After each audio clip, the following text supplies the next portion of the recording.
అందరికీ నమస్కారం. నేను మీ ప్రొజెక్టర్ ప్రసాద్. ఈ వీడియోకి సంబంధించిన మొదటి భాగం అయితే మన ఛానల్లో అవైలబుల్గా ఉంది. అదేనండి, సిల్క్ స్మిత గారి గురించి అయితే ఆల్రెడీ ఒక పార్ట్ అయితే చేసామన్నమాట, ఒక వీడియో. సో అది వీడియో లెంత్ ఎక్కువ అవుతుందని రెండో వీడియోగా ఇది చేస్తున్నాం, అంటే కంటిన్యూషన్ అయితే ఇదనమాట. సో ఆ వీడియో చూడకపోతే ఒకసారి చూడడానికి ట్రై చేయండి. అలాగే మన ఛానల్లో ఓన్లీ మూవీ సంబంధించిందే కాకుండా అంటే మిగతా స్పోర్ట్స్ కానీ లేదా గొప్ప వాళ్ళ గురించి కానీ చెప్పాలా అని చెప్పి అయితే ఒక ఓటింగ్ టైప్లో అయితే పెట్టానన్నమాట మన ఛానల్లోనే. ఒకసారి చూడండి, ఒక పోస్ట్ పెట్టాను. ఎక్కువ మంది అయితే మాత్రం మిగతా అందరి గురించి చేయమని అయితే చెప్పారు. మరి మీరేమంటారు అనేది ఒకసారి కింద కామెంట్ అయితే చేయండి. ఇంకా ఆలస్యం చేయకుండా ఆ రోజుల్లోకి వెళ్ళి తెలుసుకొనిద్దాం రండి. నిజానికి మన సిల్క్ స్మిత గారికి చిన్ననాటి నుంచే కాలు మీద కాలు వేసుకొని కూర్చోవడం అలవాటు. అయితే ఆవిడ కెరియర్ పీక్స్లో ఉన్న టైం అంటే 1984 ఆ సమయంలో ఫిల్మ్ఫేర్ పత్రిక వారు సిల్క్ స్మిత గారి ఇంటర్వ్యూ తీసుకుందామని అనుకున్నారు. అయితే చాలామంది అప్పట్లో ఆవిడతో ఇంటర్వ్యూ తీసుకోకండి, ఆవిడికి ఎంతో తలబిరుసు ఉంది అని చెప్పారట. అయితే ఆ పత్రిక వారు ఒకసారి సిల్క్ స్మిత గారికి ఫోన్ చేసి ఏమంటారో అడుగుదామని ఆవిడికి ఫోన్ చేయగానే ఫస్ట్ రింగ్కే ఫోన్ ఎత్తి ఎంతో పద్ధతిగా మాట్లాడి రండి అని చెప్పారట. అయితే వారు ఇక డైరెక్ట్గా సిల్క్ స్మిత గారిని ఇంటర్వ్యూ చేయడానికి వెళ్ళి మొదటి ప్రశ్నగా, మీరు శివాజీ గణేశన్ గారి ముందే కాలు మీద కాలు వేసుకొని కూర్చున్నారట కదా అని అడిగారు. దానికి బదులుగా సిల్క్ స్మిత గారు, నేను ఒకసారి షూటింగ్కి శివాజీ గణేశన్ గారి సినిమాలో నటించడానికి వెళ్ళాను. ఆయన రాగానే నమస్కారం చేశాను. అయితే కాసేపటి తర్వాత శివాజీ గణేశన్ గారు తిరిగి వచ్చి, నా పేరు నడిగరన్ శివాజీ గణేశన్ అని చెప్పారు. నేను నాకు తెలుసు సార్ అని చెప్పాను. కానీ శివాజీ గణేశన్ గారికి ఎవరైనా నుంచొని లేదా ఒంగొని నమస్కరిస్తేనే నచ్చుతుంది, కూర్చొని నమస్కరిస్తే ఎవరికీ నచ్చదు అని చెప్పారు. అప్పుడు నాకు అర్థమైంది అని ఆవిడ చెప్పారు. నిజానికి ఆ సంఘటనకి శివాజీ గణేశన్ గారికి కోపం వచ్చింది. ఈ సంఘటన అంతా పూర్తిగా తెలియకుండా కొన్ని పత్రికల్లో శివాజీ గణేశన్ గారి ముందే కూర్చున్నారు, తలబిరుసు పొగరు అని చెప్పి రాశారు అని ఆవిడ వివరించడం జరిగింది. పత్రిక వారు తర్వాత ప్రశ్నగా, మీరు ఎంజీఆర్ సభకి వెళ్ళడాన్ని ధిక్కరించారంట కదా, అంత సాహసం ఎందుకు చేశారు అని అడిగితే అప్పుడు సిల్క్ స్మిత గారు ఇలా అన్నారు, నాకు వారు చెప్పడానికి ముందే చిరంజీవి గారితో మూవీ ఓకే అయింది. అంతేకాక ఎంతోమంది నటులతో ఆ రోజు షూటింగ్ ఉంది. నేను ఆ షూటింగ్లేవి కాకుండా ఎంజీఆర్ గారి సభకు వెళ్ళుంటే చిరంజీవి గారు తర్వాత రోజు ఫారిన్ వెళ్ళిపోతారు, మళ్ళీ 3 నెలల వరకు తిరిగి రారు. అలాగే ఆ సినిమా ప్రొడ్యూసర్కి ఎంతో లాస్ వస్తుంది. అందువల్లనే నేను సభకు వెళ్ళలేకపోయాను. పైగా ఎంజీఆర్ గారి మనుషులు వచ్చి నన్ను కలవడానికి 3 వారాల ముందే ఆ సినిమాలో నన్ను ఓకే చేశారు చిరంజీవి గారు, నిర్మాత గారు. మరి నేను ఇలా షూటింగ్ మధ్యలో వదిలేసి వెళ్ళలేను కదా. పైగా శివాజీ గణేశన్ గారిని, ఎంజీఆర్ గారిని, ఇటువంటి పెద్దవారిని ధిక్కరించే అంత సాహసం నేను ఎందుకు చేస్తాను? వారి ఆశీస్సులు ఉంటేనే కదా నేను ఇండస్ట్రీలో ఎదగలను అని ఎంతో వినయంగా సభ్యతగా సమాధానం చెప్పారు. ఆ పత్రిక వారు తర్వాత అడిగిన ప్రశ్న, మీరు సింగపూర్ వెళ్ళినప్పుడు అక్కడ డ్రగ్స్ కొనుక్కున్నారట కదా, అందుకనే ఎక్సైజ్ డిపార్ట్మెంట్ వారు మీ ఇంటికి వచ్చారంట కదా అని అడిగారు. దానికి సిల్క్ స్మిత గారు రియాక్ట్ అవుతూ, ఎంఎస్ విశ్వనాథన్ గారు ఒకసారి సింగపూర్లో స్టేజీ షో ఉందని చెప్పి ఆయనతో పాటు నన్ను కూడా రమ్మని పిలిచారు. అయితే నేను స్టేజ్ మీద డ్యాన్సులు వేయలేను సార్, ఓన్లీ సినిమా షూటింగ్లప్పుడే వేయగలను అని ఖరాఖండిగా చెప్పాను. ఆయన, నువ్వు డ్యాన్స్ వేయక్కర్లేదమ్మా, ఊరికినే వచ్చి కనబడితే చాలు అని ఆయన చెప్పడం జరిగింది. నేను కూడా అలాగే అని వారందరితో కలిసి వెళ్ళాను. అక్కడికి వెళ్ళిన తర్వాత స్టేజ్ మీద డ్యాన్స్ వేయమని నన్ను బలవంతం చేశారు.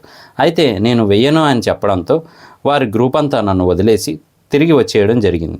నేను 2 రోజుల పాటు ఆ సింగపూర్లో ఎలా తిరిగి రావాలో ఏంటో తెలియక చాలా కష్టాలు పడి మొత్తానికి చెన్నై ఎయిర్పోర్ట్కి చేరుకున్నాను. చేరుకున్న తర్వాత అక్కడ ఎక్సైజ్ డిపార్ట్మెంట్ వారి హెల్ప్ ద్వారా మళ్ళీ ఇంటికి చేరుకోగలిగాను. అయితే కొన్ని ఫార్మాలిటీల కోసం ఇంటికి వస్తారు అని ముందుగానే వారు చెప్పారు. అలాగే ఇంటికి వచ్చి ఆ ఫార్మాలిటీలను కంప్లీట్ చేశారు. అంతే తప్ప నేను ఎప్పుడూ డ్రగ్స్ కొనలేదు, తీసుకోలేదు అని సిల్క్ స్మిత గారు సమాధానం చెప్పారు. అంతేకాకుండా చివరగా ఆవిడ చెప్పిన సమాధానం ఏంటి అంటే, ఇలా నా మీద ఎన్నో రూమర్లు వస్తూనే ఉన్నాయి, కానీ నేను వేటిని పట్టించుకోను, ఎందుకంటే అవన్నీ వాస్తవాలు కాదు కాబట్టి అని తేల్చి చెప్పేశారు. అంతా అయిపోయిన తర్వాత ఆ పత్రిక వారు ఆ పత్రికలో రాసింది ఏమిటి అంటే, స్టార్టింగ్లోనే మేము సిల్క్ స్మిత గారిని ఇంటర్వ్యూ చేయడానికి వెళ్తే అక్కడ మాకు 200 చిత్రాల్లో నటించిన సిల్క్ స్మిత ఎక్కడా కనిపించలేదు. ఒక సాధారణ అమ్మాయి అయిన విజయలక్ష్మి మాత్రమే కనిపించింది. మత్తెక్కించే కళ్ళు, బొద్దుగా ఒళ్ళు ఉన్న అమ్మాయి మాత్రమే ఉంది తప్ప ఏమాత్రం గర్వం ఉన్న ఆర్టిస్ట్ అక్కడ లేదు అని ఎంతో చక్కగా రాశారు. పత్రిక వాళ్ళు మాత్రమే కాదు, ఆవిడతో నటించిన నటీనటులు, జూనియర్ ఆర్టిస్టులు, అలాగే ఆవిడని దగ్గర నుంచి చూస్తూ వచ్చిన వారు అందరూ కూడా అదే మాట చెప్తారు. ఇది ఇలా ఉండగా అసిస్టెంట్ డైరెక్టర్గా ఉన్న త్రిపురనేని వరప్రసాద్ గారు డైరెక్టర్ అయ్యి నా పేరు దుర్గా అనే సినిమాని తీస్తున్నారు. అయితే ఆయన తీయబోతున్న సినిమాలో ఒక మంచి క్యారెక్టర్ ఉంది. ఆ క్యారెక్టర్ సిల్క్ స్మిత గారు వేస్తే బాగుండు అని సిల్క్ స్మిత గారిని నా సినిమాలో ఒక మంచి క్యారెక్టర్ ఉంది, మీరు నటిస్తారా అని అడిగితే, మీరు ఎప్పుడు షూటింగ్కి రమ్మంటారో చెప్పండి సార్ అని ఎంతో చక్కగా చెప్పారట. ఆవిడ అడగగానే ఓకే చెప్పడానికి ఒక కారణం కూడా ఉంది. అది ఏమిటి అంటే, ఆవిడ ఆడదంటే అలుస అనే సినిమా తొలినాళ్ళలో నటిస్తున్నప్పుడు వేషం ఇవ్వడమే కాకుండా షూటింగ్కి తిరుపతి తీసుకువెళ్ళి ఎంతో మర్యాదపూర్వకంగా చూసుకున్నారు మన సిల్క్ స్మిత గారిని. అందువల్లనే ఆయన అడగగానే ఆవిడ ఓకే చెప్పేశారు. ఈ సినిమా విడుదలయ్యాక అభిమానులకి అలాగే మిగతా ఇండస్ట్రీ వాళ్ళకి తెలిసింది ఏమిటంటే, సిల్క్ స్మిత గారు ఓన్లీ గ్లామర్ రోల్స్, ఐటమ్ సాంగ్సే కాకుండా ఆర్టిస్ట్గా కూడా తన నటన ఎంత బాగుంటుంది అనేది చూపించారు. కానీ ఆవిడ ఎంత నట ప్రదర్శన చేసినప్పటికీ ఆవిడ్ని ఓన్లీ గ్లామర్ పాత్రలకు మాత్రమే డైరెక్టర్లు తీసుకోవడం జరుగుతూ ఉంది. నటించడమే కాకుండా మన సిల్క్ స్మిత గారు మూవీస్ కూడా ప్రొడ్యూస్ చేశారు. అందులో మొదటి మూవీ వీర విహారం అనే సినిమాకి 3 ప్రొడ్యూసర్లో ఒక ప్రొడ్యూసర్గా మన సిల్క్ స్మిత గారు వ్యవహరించడమే. 10 ఏళ్ల కాల వ్యవధిలో అంటే 1979 నుంచి 1989 వరకు దాదాపు 400 సినిమాల్లో నటించడమే కాకుండా అగ్ర నటిగా కూడా ఎదిగారు. ఎంత సక్సెస్ ఉన్నప్పటికీ, ఎంత పేరు ఉన్నప్పటికీ మనిషికి తోడనేది కావాలి కదా. అలాంటి సమయంలోనే మన సిల్క్ స్మిత గారికి ఎవరూ లేకపోవడంతో రాధాకృష్ణ అనే డాక్టరు ఆవిడ జీవితంలోకి ఎంటర్ అయ్యారు. ఆయనది విశాఖపట్నం.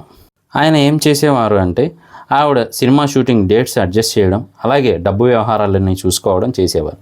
ఆవిడ కూడా ఆయన్ని ఎంతో నమ్మేది. ఎంతలా అంటే ఆయనకి అడిక్ట్ అయిపోయేవారు. అదే సమయంలో ఎవరైనా డేట్స్ విషయమై సిల్క్ స్మిత గారిని కలవడానికి వస్తే, సిల్క్ స్మిత గారు డాక్టర్ గారిని కలవండి, ఆయనే అన్నీ చూసుకుంటారు అని ఎంతో నమ్మకంగా చెప్పేవారు. కానీ అక్కడ జరిగేది మాత్రం అంత రివర్స్లో ఉండేదన్నమాట. అలాంటి సమయంలోనే రాధాకృష్ణ గారు తన కుటుంబాన్ని మద్రాసుకి షిఫ్ట్ చేసి సిల్క్ స్మిత గారి ఇంట్లోనే పెట్టారట. అంతేకాకుండా అలాంటి సమయంలోనే ఫిల్మ్ ఇండస్ట్రీలో కొన్ని మార్పులు చేర్పులు జరుగుతూ ఉన్నాయి. అక్కడ వచ్చిన మార్పులు ఏమిటి అంటే, ఐటమ్ సాంగ్స్ నెమ్మదిగా సినిమాల్లో తగ్గుముఖం పడుతూ వచ్చాయి. అందువల్ల రాధాకృష్ణ గారు సిల్క్ స్మిత గారిని ప్రొడ్యూసర్గా మారమని చెప్పడం జరిగింది. వరప్రసాద్ గారు డైరెక్టర్గా, సిల్క్ స్మిత గారు ప్రొడ్యూసర్గా వ్యవహరిస్తూ ప్రేమించి చూడు అనే సినిమాని రాజేంద్ర ప్రసాద్ గారు చంద్రమోహన్ గారిని పెట్టి తీశారు. షూటింగ్ అంతా అయిపోయింది. అయితే మ్యూజిక్ డైరెక్టర్స్కి, అంతేకాకుండా వాయిద్యకారులు ఎవరైతే ఉంటారో వారందరికీ ఏ రోజు డబ్బులు ఆ రోజే ఇచ్చేయాలి. అయితే రాజ్కోటి గారు, మిగతా వాయిద్యకారులందరూ కూడా ఎదురు చూస్తూ ఉన్నారు. కానీ డబ్బు తెస్తానని వెళ్ళిన రాధాకృష్ణ గారు మాత్రం ఎప్పటికీ రాలేదు. అయితే మన సిల్క్ స్మిత గారు వారందరికీ సారీ చెప్పి రేపు డబ్బు తెచ్చి ఇస్తానని ఆవిడ తిరిగి వెళ్ళడం జరిగింది. అయితే మర్నాడు కూడా ఆయన కోసం ఎదురు చూశారు, కానీ ఆయన రాలేదు. అయితే ఇక చేసేదేమీ లేక సిల్క్ స్మిత గారు ఆవిడ దగ్గర ఉన్న బంగారాన్ని అమ్మి వారికి ఇవ్వాల్సిన డబ్బుల్ని ఇచ్చి సెటిల్ చేసి పంపించారు. ఈ సినిమాని 1989లో రిలీజ్ చేశారు. కానీ ఈ సినిమా ఆశించిన ఫలితాన్ని ఇవ్వలేకపోయింది. అంతేకాక ఫ్లాప్గా నిలిచింది. మళ్ళీ రాధాకృష్ణ గారు 2 రోజుల తర్వాత తిరిగి ఇంటికి రావడం జరిగింది.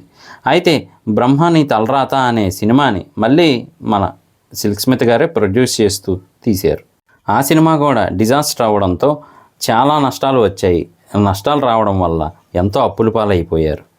అదే సమయంలో ఒకవైపు అవకాశాలు లేవు, ఇంకొక వైపు మానసిక ఒత్తిడి, ఈ నష్టాల బరువు, ఇవన్నీ కలిపి ఆవిడికి ఎంతో ఒత్తిడిని తెచ్చిపెట్టాయి. దాదాపు 1993 వరకు ఇదే పరిస్థితి. ఆ తర్వాత నెమ్మదిగా చిన్న చిన్న అవకాశాలు రావడం మొదలుపెట్టాయి. ఒక రకంగా సిల్క్ స్మిత గారికి ఇవి సెకండ్ ఇన్నింగ్స్ అనే చెప్పాలి.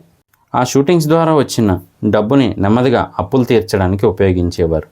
ఆస్తులన్నీ కూడా రాధాకృష్ణ గారు ఆయన సొంత పేరు మీద మార్చేసుకోవడం, అంతేకాకుండా ఇంట్లో ఉన్న కొద్దో గొప్ప డబ్బులతో ఆయన జూదం ఆడటం మొదలైనవి చేసేవారు. అంతేకాకుండా రాధాకృష్ణ గారి ఫ్యామిలీ సిల్క్ స్మిత గారి ఇంట్లో ఉండడమే కాకుండా ఆవిడ్నే నానా మాటలు అంటూ ఉండేవారు. అంతేకాకుండా ఒక డైరెక్టర్ ఆవిడ్ని పెళ్లి చేసుకుంటానని నమ్మించి మోసం చేయడంతో జీవితంలోనూ ఆవిడ ఎంతో నరకాన్ని చవిచూశారనే చెప్పాలి. ఆవిడ బాధల్ని పంచుకోవడానికి ఎవరూ లేకపోవడంతో ఆవిడ త్రిపురనేని వరప్రసాద్ గారికి, అలాగే ఆవిడికి వీరాభిమాని అయిన వైవిఎస్ చౌదరి గారికి, మొదటి సినిమా ఛాన్స్ ఇచ్చిన సుగుణ్ బాబు గారికి ఈ విషయాలను చెప్పి బాధపడేవారట. నిజానికి సిల్క్ స్మిత గారి ఆస్తులు ఎలా రాసుకోవడం జరిగింది రాధాకృష్ణ గారు ఆయన పేరు మీద అంటే, ఒకసారి సిల్క్ స్మిత గారి తల్లిగారు సిల్క్ స్మిత గారిని కలవడానికి వచ్చినప్పుడు ఆవిడ కొంత డబ్బును పంపిస్తానమ్మా, మన ఊర్లో ఏమైనా పొలాలు కొనండి అని చెప్పడం జరిగింది. ఈ మాటలు విన్న రాధాకృష్ణ గారు ముందుగానే ఆస్తినంతటిని తన పేరు మీద మార్చుకోవడానికి ఏర్పాట్లు చేసేసుకొని మార్చేశారన్నమాట. అయితే ఒకరోజు మధ్యాహ్న సమయంలో కన్నడ నటులైన రవిచంద్రన్ గారికి కాల్ చేసినప్పటికీ ఆయన షూటింగ్లో ఉండడం వల్ల ఫోన్ మాట్లాడలేకపోయారు. తర్వాత ఆవిడ కోస్టార్ అయిన అనురాధ గారికి ఫోన్ చేసి, మా ఇంటికి వస్తావా, నీతో మాట్లాడాలనిపిస్తుంది అని చెప్పారట. అయితే అనురాధ గారు కూడా ఆ రోజు ఇంట్లో ఏదో పని ఉండడం వల్ల రేపు వచ్చి నిన్ను కలుస్తాను అని చెప్పారట. సరిగ్గా ఆ రోజు రాత్రి ఏం జరిగిందో తెలియదు కానీ రెండో రోజు పొద్దున్న చూసేసరికి ఆవిడ అంటే సెప్టెంబర్ 23వ తారీఖున ఫ్యాన్కి వేలాడుతూ కనిపించింది. ఇంకేముంది, కోట్లాది మంది ప్రేక్షకులను ఉర్రూతలూగించడమే కాక ఎంతోమంది నటీనటులతో నటించి ప్రొడ్యూసర్ల బాగోగులు చూసుకోగలిగిన ఆ యాక్టర్ చనిపోయారు. అయితే విషయం తెలిసిన పోలీసులు సిల్క్ స్మిత గారి ఇంటికి వచ్చి విచారించడంతో రాధాకృష్ణ గారు చెప్పింది ఏమిటి అంటే, రోజు నా మనవరాలు కూడా సిల్క్ స్మిత గారి రూమ్లోనే పడుకునేది.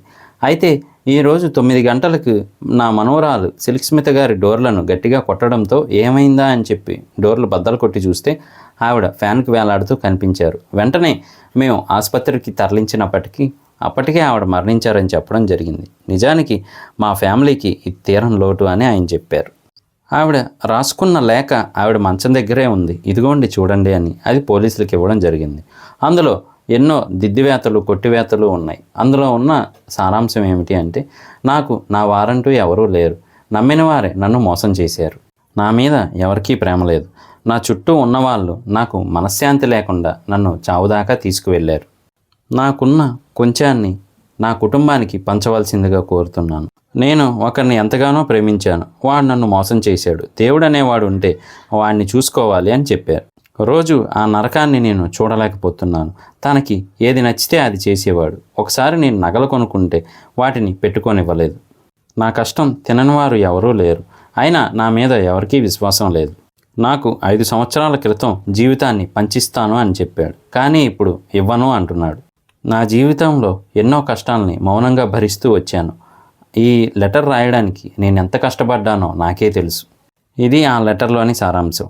చాలామంది అనేది ఏంటి అంటే, ఆవిడ హ్యాండ్ రైటింగ్ని కాపీ కొట్టి సేమ్ అలాగే ఆ లెటర్ని రాసి ఆవిడ పక్కన పెట్టారు అని చెప్పి అంటుంటారు. పోలీసులు కొన్నాళ్ల పాటు ఆ కేసుని ఇన్వెస్టిగేషన్ చేశారు. అయినా ఆవిడికి సంబంధించి ఎవరూ రాకపోవడంతో ఆ కేసుని క్లోజ్ చేసేయడం జరిగింది. నిజానికి ఆవిడ ఉరివేసుకునే అంత పిరికిది కాదు అని, అలాగే ఉరివేసుకొని చనిపోయే అంత కష్టాలు ఆవిడికి లేవు అని ఎంతోమంది చెప్పారు. ఇది ఖచ్చితంగా హత్యే అని చెప్పారు. కొంతమంది విషం తాగి ఆత్మహత్య చేసుకుంది అని అంటుంటారు. మరికొంతమంది ఆవిడని టార్చర్ చేసి ఉరివేసుకొని చనిపోయేలాగా చేశారు అని చెప్తారు. ఆవిడ మృతి వెనుక ఉన్న నిజ నిజాలు 1 సిల్క్ స్మిత గారికి, 2 దేవుడికి, 3 రాధాకృష్ణ గారికి, వీరికి తప్ప ఇంకెవరికీ తెలియదు. ఏది ఏమైనప్పటికీ ఒక మంచి వ్యక్తిత్వం, అలాగే ఎంతో గొప్ప నటి అయిన మన సిల్క్ స్మిత గారు లేకపోవడం అనేది చలనచిత్ర రంగానికి ఎంతో తీరని లోటనే చెప్పాలి. ఆవిడికి ఏ సపోర్టు లేకపోవడంతో దాన్నే ఆసరాగా తీసుకొని మోసం చేశారన్నది ఎంతో నిజం. ఈ వీడియో మీకు నచ్చిందని అనుకుంటున్నాను. ఈ వీడియో మీకు నచ్చితే కనుక లైక్ చేయండి. అలాగే కొత్తగా మన ఛానల్ చూస్తూ ఉంటే కనుక సబ్స్క్రైబ్ చేసి సపోర్ట్ చేయండి. ఈ వీడియోలో చెప్పిన వివరాలన్నీ కూడా మేము సామాజిక మాధ్యమాల ద్వారా మాత్రమే తీసుకోవడం జరిగింది. అంతే తప్ప అప్పటి వ్యక్తుల్ని కలవడం కానీ, సంఘటనల్ని ప్రత్యక్షంగా చూడడం కానీ, పరిస్థితుల్ని అనుభవించడం కానీ జరగలేదు. కావున ఈ వీడియోలో చెప్పిన వివరాల్లో ఏవైనా తప్పుగా చెప్పి ఉంటే క్షమించవలసిందిగా కోరుకుంటున్నాము. అలాగే మన ఛానల్లోని ఏ ఇతర వీడియోల్లో అయినా వివరాలు తప్పుగా చెప్పి ఉంటే క్షమించవలసిందిగా కోరుకుంటున్నాం. నేను మీ ప్రొజెక్టర్ ప్రసాద్. మళ్ళీ నెక్స్ట్ వీడియోలో కలుస్తాను. Thank you.